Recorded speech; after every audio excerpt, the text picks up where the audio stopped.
den jar di mato gunung sansai bakulilia takanacho kawan den lamo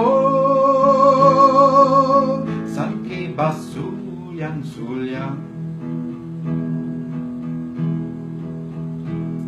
penduduknya nan elak nan suka bagatong royo sakit sanang samo diraso dan takkan najo kampuan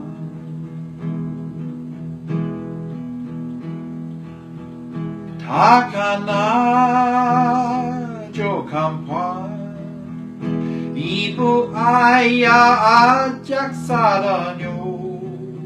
rasuma imbau dan pulang dan takkan najo kampuan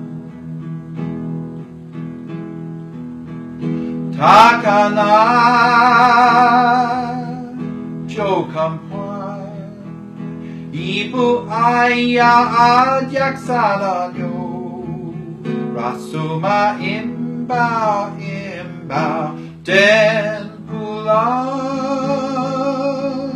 dan takkan najo kampuan